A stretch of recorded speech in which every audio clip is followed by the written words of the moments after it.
അഹന്തയുടെ പ്രതീകമായ നെറ്റിത്തടത്തിൽ നിസ്സാരതയുടെ ചാരം പൂശിയാണ് ഈ വിശുദ്ധ ദിനങ്ങളിലേക്ക് നാം പ്രവേശിക്കുന്നത്. മനുഷ്യൻ്റെ കടന്നുപോക്കിനെക്കുറിച്ചും അവൻ എവിടെ നിന്ന് വരുന്നുവെന്നും എങ്ങോട്ട് പോകുന്നുവെന്നും എന്തായിരിക്കണമെന്നും ഓർമ്മപ്പെടുത്തുന്ന ഒന്നാണ് ഈ ദിനങ്ങളും ഈ പ്രതീകങ്ങളും.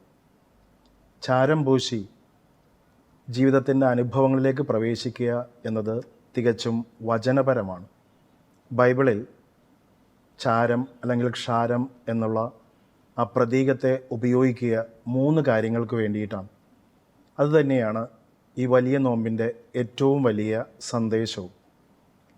ഒന്നാമതായി ചാരം പൂശുക പഴയ നിയമ ചിന്തപ്രകാരം അത് വിശുദ്ധീകരണത്തിൻ്റെ അനുഭവമാണ്.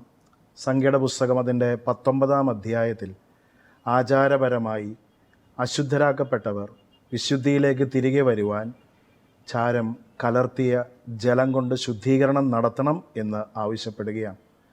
വ്യക്തിപരമായ വിശുദ്ധീകരണം നമ്മുടെ ജീവിതത്തിൽ ആവശ്യമാണ് എന്ന് ഓർമ്മപ്പെടുത്തി തരുന്ന അനുഭവം.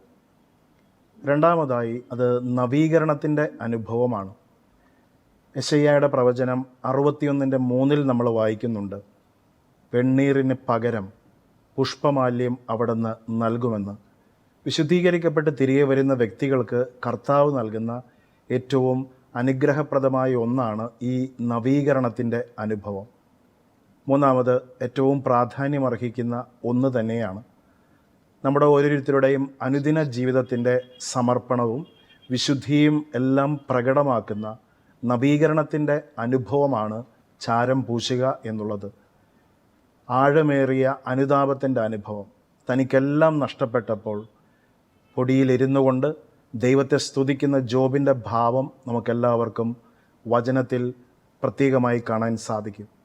പുതിയ നിയമത്തിലേക്ക് കടന്നു വരുമ്പോൾ മത്തായിയുടെ സുവിശേഷം അതിൻ്റെ 11:21 യേശു കർത്താവ് ഓർമ്മപ്പെടുത്തി തരുന്നൊരു കാര്യമുണ്ട്.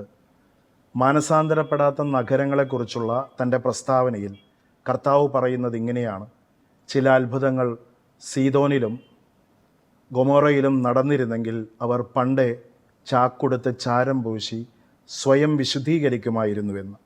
പഴയ നിയമത്തിൻ്റെ ഈ ചൈതന്യം ഏറ്റെടുത്ത് കർത്താവ് ഊട്ടി ഉറപ്പിക്കുകയാണ്. പൊടിയും ചാരവുമായ മനുഷ്യ, നീ മണ്ണിലേക്ക് തന്നെ തിരികെ പോകണമെന്നുള്ള ഓർമ്മപ്പെടുത്തലല്ലേ ഈ ദിനം നമുക്ക് ഓരോരുത്തർക്കും നൽകുക. സഭാപ്രസംഗൻ്റെ പുസ്തകം 12:7 ഇപ്രകാരം രേഖപ്പെടുത്തിയിരിക്കുന്നു: കാലാന്തരത്തിൽ ആത്മാവ് ദൈവത്തിൻ്റെ പക്കലേക്കും ധൂളി അതിൻ്റെ ഉറവിടമായ മണ്ണിലേക്കും തിരികെ പോകുന്നുവെന്ന്. നെറ്റിത്തടത്തിൽ ചാരം പൂശുമ്പോൾ ഈ നൊയമ്പ് കാലം നമ്മളെ ഓർമ്മപ്പെടുത്തി തരുന്ന ഒന്നുണ്ട്.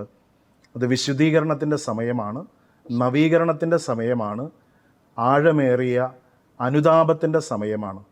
ഈ ദിനങ്ങളൊക്കെ ഈ ഒരു അനുഭവത്തിലേക്കാണ് നമ്മളെ നയിക്കുക. മറക്കരുത്, അനുതാപത്തിലേക്കും വിശുദ്ധീകരണത്തിലേക്കും ആഴമേറിയ ബോധ്യങ്ങളിലേക്കും നയിക്കുന്ന ദിനങ്ങൾ. കർത്താവിൻ്റെ കൃപയ്ക്ക് വേണ്ടി നമുക്ക് പ്രാർത്ഥിക്കാം. ദൈവം അനുഗ്രഹിക്കട്ടെ.